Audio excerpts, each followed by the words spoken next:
Excella Education Study in USA assured scholarship. Contact 9881 966.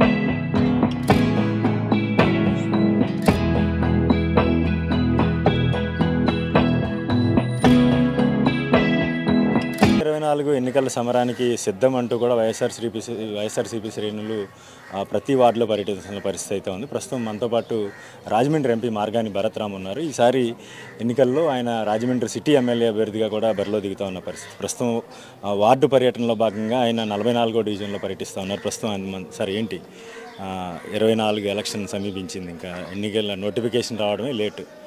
ఎట్లా ముందుకు వెళ్తూ ఉన్నారు? ఈసారి మీరు ఎంపీ క్యాండిడేట్ నుంచి ఇటు ఎమ్మెల్యేగా కూడా మీరు వస్తూ ఉన్న పరిస్థితి, ఏ విధంగా ముందుకు వెళ్తున్నారు సార్? ఇప్పుడు మేము చేసిన అభివృద్ధి కానివ్వండి, ప్రత్యేకించి రాజమండ్రి గురించి చెప్తాను.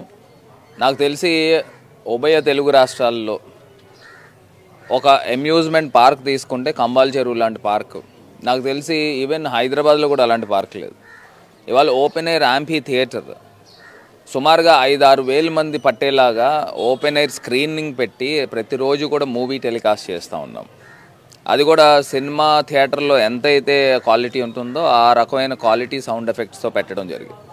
అది కూడా నేను ఓపెన్ ఛాలెంజ్ చేస్తున్నాను. అంత పెద్ద యాంఫీ థియేటర్ ఇండియాలో, తెలుగు రాష్ట్రాల్లో ఎక్కడా లేదు. ఇండియాలో ఉందో లేదో నాకైతే తెలియదు, కానీ అంత పెద్ద థియేటర్ ఇప్పుడు దాకా పెట్టలేదు. ఇది కాకుండా మనం తీసుకుంటే హ్యాపీ స్ట్రీట్ కాన్సెప్ట్, ఆ కాన్సెప్ట్ కూడా నాకు తెలిసి ఇండియాలో ఎక్కడా లేదు. అలాగా ఇన్ని కార్యక్రమాలు వినూత్నంగా చేస్తూ ఉన్నాం, అభివృద్ధి పందాలో వెళ్తూ ఉన్నాం. నాకు ఒక్కటి అర్థం కానిది ఏంటంటే, తెలుగుదేశం పార్టీ ఎమ్మెల్యేలు 5-6 సార్లు ఎమ్మెల్యేలు అయ్యారు, ఎంపీలు 5-6 సార్లు ఎంపీలు అయ్యారు. అసలు రాజమండ్రిని ఒక పెద్ద పల్లెటూరు కింద వదిలేశారు తప్పితే దీన్ని డెవలప్ చేసింది లేదు. ఇదివరకు మనకి 1000 సంవత్సరాల క్రితం రాజరాజ నరేంద్రుడు పరిపాలించిన ఘన చరిత్ర ఉన్న రాజమహేంద్రవరాన్ని ఇంకా కిందకు తీసుకొచ్చేసిన పరిస్థితులు. ఇవాళ రాజమండ్రి అభివృద్ధిలో పరిగెడుతూ ఉంది. నేను చెప్తా ఉన్నా, రేపు దేవుడి దయతో ప్రజల యొక్క ఆశీర్వాదంతో రేపు జగనన్న ముఖ్యమంత్రి అయ్యి తర్వాత నేను ఎమ్మెల్యే అయిన తర్వాత ఒకటే మాట చెప్తా ఉన్నా, Rajahmundry the best smart city కింద, ఆంధ్రప్రదేశ్ అని కూడా చెప్పను, ఇండియాలోనే పెట్టే కార్యక్రమం చేస్తాం. మీరు ఏ అవార్డ్స్ అయినా తీసుకోండి, నంబర్ 1 టాప్ 10లో తీసుకొచ్చే ప్రయత్నం ఖచ్చితంగా చేస్తాము. ఇదే తరహాలో ముందుకు వెళ్తున్నాము. రేపు రాబోయే రోజుల్లో ఒక విజన్తో, ఆలోచనతో ముందుకు వెళ్తున్నాం. ఈ 2 సంవత్సరాల్లో ఏ రకంగా డెలివర్ చేసాం, ప్రజలకి ఏ రకంగా మనం అందించాం. ఇవాళ ప్రజలందరూ కూడా మనం చూస్తే పండగలకి బంధువులు వస్తూ ఉంటారు గోదావరి జిల్లాలకి. ప్రతి ఒక్క 2 గోదావరి జిల్లాల వాళ్ళు కూడా రాజమండ్రిలో ఈవినింగ్ వచ్చి స్పెండ్ చేస్తూ ఉన్నారు. లక్షల మంది ప్రజలు వచ్చారు. అందరూ కూడా ఊరు ఇలా మారిపోయింది ఏంటని చెప్తా ఉంటే నిజంగా ఆనందం అనిపిస్తూ ఉంది. అదే తరహాలో ఇంకా దీనికి 10 ఇంతలు డెవలప్మెంట్తో ముందుకు వెళ్తాం.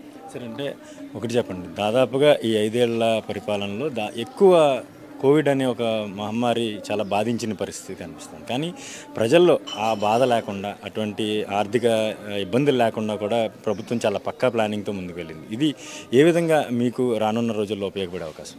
అంటే ఒకటండి, ఇప్పుడు కరోనా అనేది ప్రపంచవ్యాప్తంగా ప్రజలందరూ ఇబ్బంది పడ్డారు.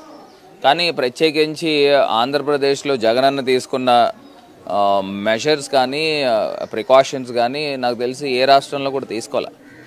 సో సంక్షేమం కానీ లేకపోతే సరుకులు ఇంటికి అందించడం కానీ మన దగ్గర ఒక అద్భుతమైన వ్యవస్థ, వాలంటీర్ వ్యవస్థ ఉంది, సచివాలయం వ్యవస్థ ఉంది, డోర్ టు డోర్ అన్నీ కూడా డెలివరీ చేశారు. అదేవిధంగా ఫ్యామిలీ డాక్టర్ కూడా, ఆ ఫ్యామిలీ డాక్టర్ కూడా వాళ్ళ తాలూకా ఏమేమి ఉన్నాయో మొత్తం అంతా ఒక కార్డులో మనం సిస్టంలో మనం ఫ్రీజ్ చేయంగానే వాళ్ళ ట్రాక్ వచ్చేస్తుంది.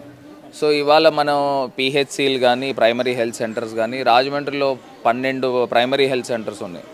అవి కూడా అత్యధిక ఆధునీకరణ చేసి మొత్తము డాక్టర్స్ స్పెషలిస్టులను కూడా పెట్టి ఇవన్నీ కూడా చేసాం. ఇది కాకుండా ప్రధానంగా ఈ కరోనా వలన ఇబ్బందులు పడుతున్నారు అనేది, ఎందుకంటే 100 ఇయర్స్లో ఎప్పుడు చూడలే. సో ఇలాంటి పాండమిక్ వచ్చింది కాబట్టి దీన్ని దృష్టిలో పెట్టుకొని ముఖ్యమంత్రి గారు ప్రతి పార్లమెంట్ జిల్లాకి ఒక medical college, government medical college ఇవ్వాలనేది ఆలోచనతో, దానికి అనుగుణంగానే రాజమహేంద్రవరంలో ఒక అద్భుతమైన మెడికల్ కాలేజ్ నిర్మాణం జరుగుతూ ఉంది. ఆల్రెడీ ఈ అకాడమిక్ ఇయర్ ప్రారంభమైంది. సో హెల్త్ పరంగా, ఎడ్యుకేషన్ పరంగా ఓపెన్ ఛాలెంజ్, మేము సిద్ధం, చర్చకు సిద్ధం. తెలుగుదేశం పార్టీ నాయకులు ఎవరైనా, నేను ఒకటే చెప్తా ఉన్నా, ఇప్పుడు నేను గతంలో కూడా నేను ఛాలెంజ్ చేసినాం. నేను ఇంకా ఎంపీ, చంద్రబాబు నాయుడు కొడుకు ఇంకా ఏం కాదు, ఆయన ప్రజల్లోంచి గెలిచినవాడు కూడా కాదు. నేను విద్య పైన, వైద్యం పైన ఛాలెంజ్ చేస్తా ఉన్నాం. మేము సిద్ధం, చర్చకు సిద్ధం. వాళ్ళు ఏమైనా చర్చకు వస్తారా లేదా వాళ్ళని కనుక్కోండి. సరే, అంటే ఒకటి ఫైనల్గా ఏంటంటే, మీరు ఈ ఎన్నికల్లో ఇప్పటికే సీఎం జగన్మోహన్ రెడ్డి గారు ఒక నగారా మోగించారు సిద్ధం అంటూ కూడా. ఇప్పటికే రాష్ట్ర వ్యాప్తంగా సభలు కూడా నిర్వహిస్తూ ఉన్నారు కార్యకర్తలతో. అయితే టీడీపీ జనసేన పొత్తులో భాగంగా కూడా వాళ్ళు కూడా సిద్ధం, సంసిద్ధం అంటూ కూడా వాళ్ళు కూడా వెళ్తున్నారు. ఎట్లా చూస్తారు సార్ దీన్ని? ఇప్పుడు ఒకటండి, మేము సిద్ధమని 175 నియోజకవర్గాలు పోటీ చేయడానికి మేము సిద్ధం. తెలుగుదేశం పార్టీ 175 నియోజకవర్గాలు పోటీ చేయడానికి సంసిద్ధం అని చెప్తున్నారా? లేదు కదా. వాళ్ళేవో పొత్తులో ఈయన ఒక 100 సీట్లు, ఆయన ఒక 20 సీట్లు, లేకపోతే ఇంకొక బీజేపీని కలుపుకుంటారా, లేకపోతే సిపిఐ సిపిఎంని కలుపుకుంటారా? ఇప్పుడు వాళ్ళు ఏ బేసిస్లో సిద్ధం అని చెప్తారు? 175 మీరు పోటీ చేస్తే మీరు ఛాలెంజ్ తీసుకోండి, అంతే తప్పితే మేము అందరం కూడా గంపగుత్తిగా మేము కలిసి వస్తాము, మేము సంసిద్ధం అని అంటే దానికి ఏ మీనింగ్ లేదు. ఇంకొకటి మనం చూస్తే ఓవరాల్గా చంద్రబాబు నాయుడు గారు 2014లో ముఖ్యమంత్రి అయ్యారు. ఏదైతే విభజన జరిగిన ఆంధ్రప్రదేశ్కి మీరు ఏం డెలివరీ చేశారని అడుగుతా ఉన్నా. ఇవాళ అమరావతి క్యాపిటల్ కట్టారా, లేకపోతే పోలవరం ప్రాజెక్ట్ కట్టారా, రైల్వే జోన్ తీసుకొచ్చారా, లేకపోతే వెనకబడిన జిల్లాలకి మీరు ప్యాకేజ్ తీసుకొచ్చారా? దట్టు ఎన్డీఏ ప్రభుత్వంలో 4 సంవత్సరాలు ఉండి ఏం చేయలేదు కదా. అది మీరు మమ్మల్ని కూడా అడగచ్చు, మరి మీకు 5 సంవత్సరాలు ఇచ్చాం కదా. Polavaram project almost project complete అయింది. ఎల్ఏ దగ్గర మటుకి వాళ్ళు బీజేపీ ప్రభుత్వం ఫండ్స్ ఇవ్వాల్సింది ఉంది. ఇదే తరహాలో ఇవాళ సంక్షేమ పరిపాలన ఆంధ్రప్రదేశ్ రాష్ట్రం అంతా కూడా అందిస్తూ ఉన్నాం. ఇప్పుడు ఒక క్యాపిటల్ నిర్మాణం చేయాలి అని అంటే చంద్రబాబు నాయుడు గారు నోటితోనే చెప్పారు 2 లక్షల కోట్లు అమరావతికి కావాలని. మరి ఎన్ని లక్షల కోట్లు కేంద్ర ప్రభుత్వం నుంచి తీసుకొచ్చారు? ఇప్పుడు ఒకటి ప్రజలందరూ కూడా అర్థం చేసుకోవాల్సింది ఏంటంటే, ఇవాళ ఆంధ్రప్రదేశ్కి ఉన్న బార్గెనింగ్ కెపాసిటీ కేవలం 25 ఎంపీలు. ఎప్పుడైతే బీజేపీకి అబ్సల్యూట్ మెజారిటీ వచ్చేస్తుందో వాళ్ళకి మనం మద్దతు ఇచ్చినా ఇవ్వకపోయినా వాళ్ళ కార్యక్రమాలు వాళ్ళు చేసేసుకుంటున్నారు. సో ప్రజలు కూడా అవగాహన చేసుకుని ప్రజలు కూడా ముందు చూపుతో మనం మాట్లాడుకోవాల్సిన అవసరం ఉంది. ఎందుచేతనంటే ఇలాంటి వ్యవస్థ మారాలి. నేనే పార్లమెంట్లో మాట్లాడా, ఆంధ్రప్రదేశ్ ఈజ్ బీయింగ్ మైనారిటీస్. ఇప్పుడు ఇదివరకు బార్గెనింగ్ కెపాసిటీ 42 ఎంపీలు ఉండేవి. అప్పుడు మనకు ఒక మేజర్ చంక్ కిందన కేంద్ర ప్రభుత్వాలను శాసించేవాళ్ళం. ఇవాళ కేంద్ర ప్రభుత్వము 303 ఎంపీలు కేవలం బీజేపీకి వచ్చేసింది. మనము పార్లమెంట్లో వాళ్ళకి సపోర్ట్ చేసినా చేయకపోయినా వాళ్ళ పనులు వాళ్ళకి జరిగిపోతున్నాయి. సో వాళ్ళని మనం చిన్నచూపు చూస్తూ ఉన్నారు. నేనే మాట్లాడాను పార్లమెంట్లో. ఇప్పుడు మీరు జస్టిస్ చేయండి ఆంధ్రప్రదేశ్కి. మాకు 25 మంది ఎంపీలు మేము ఉన్నాము, మేము ఒక తాటి మీదకి వచ్చినా కానీ మా మద్దతు లేకుండా మీరు వర్క్ చేస్తూ ఉన్నారు. సో మీరు యాజ్ అ ఫాదర్ ఫిగర్ కింద ఉన్నారు నరేంద్ర మోడీ గారు. మీరు ఆ ఫాదర్ ఫిగర్ రోల్ని మీరు కాపాడండి. సౌత్ స్టేట్స్ని కూడా నార్త్ స్టేట్స్తో పాటు సమానంగా చూడాలనుకుని నేనే నేరుగా పార్లమెంట్లో మాట్లాడాను. సో రోజులన్నీ ఒకలా ఉండవు. సో ఖచ్చితంగా ఆంధ్రప్రదేశ్ ఎంపీలు మద్దతుతో ఎప్పుడైతే కేంద్ర ప్రభుత్వం ఏర్పడుతుందో మనకి రావాల్సిన మొత్తం అన్నీ కూడా రాబట్టుకునే కార్యక్రమం చేస్తాం. ఇది కాకుండా ఈ సంసిద్ధమా లేకపోతే మేము సిద్ధమా అని రకరకాలు మాట్లాడుతూ ఉన్నారు.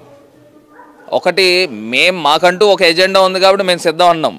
మా ట్రాప్లో పడిపోయి వీళ్ళు కూడా దాంట్లో సెయిల్ అవుతూ ఉన్నారు. ఒకటి, మనం లోకల్గా చూస్తే మేము సిద్ధం అనే మాటలు మాట్లాడుతున్నారు. దేనికి సిద్ధం?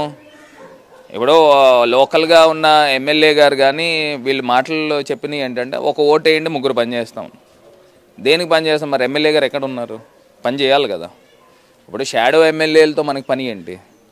అది కాకుండా మేము సిద్ధం అనేది దేనికి చేస్తున్నారు? వడ్డీ వ్యాపారాలు చేయడానికి మేము సిద్ధం అంటున్నారు. చిట్లు కట్టించుకోవడానికి సిద్ధం అంటున్నారు ఎమ్మెల్యే పదవిని అడ్డు పెట్టుకొని. సో నేను ఒకటే ఆ అంశం చెప్పేది ఏంటంటే, ఎమ్మెల్యే గారు కూడా మనకు ఓట్లు వేసిన దానికి రాజమండ్రి ప్రజలకు అందుబాటులో ఉండి ప్రజలకు సేవ చేస్తే, నేను రాజకీయాలకు అతీతంగా చెప్తా ఉన్నా, డెవలప్మెంట్లో పోటీ పడి ముందుకు వెళ్ళడం అనేది ఉత్తమమైన పని అని కూడా చెప్తూ, మీరు మళ్ళీ ఓట్లు అడగడానికి మీరు వచ్చినప్పుడు మనం ఏం చేసాం ప్రజలకి 5 సంవత్సరాల్లో అనేది ప్రజలకు కూడా సమాధానం చెప్పాలి. అయితే సీఎం జగన్మోహన్ రెడ్డి ఏదైతే సిద్ధం అని ఒక నినాదాన్ని ఇచ్చారో దాన్ని ఆ ట్రాప్లో ఇటు జనసేన టీడీపీ నాయకులు కూడా పడ్డారని చెప్తా ఉన్నారు. ఏదైతే కాపీ పేస్ట్ పద్ధతి ఉందో దాన్నే జనసేన టీడీపీ కూటమి కూడా అవలంబిస్తూ ఉందని, ఏదైనప్పటికీ కూడా రాష్ట్రంలో ఇచ్చినటువంటి సంక్షేమ ఫలాలను ప్రజలకు వివరిస్తూ కూడా ఎన్నికల సమరానికి తాము సిద్ధమని చెప్పేసి కూడా మార్గాన్ని భరత్ చెప్తా ఉన్నారు. రాజమండ్రి నుంచి నేను శ్రీధర్, ఐ డ్రీమ్ న్యూస్.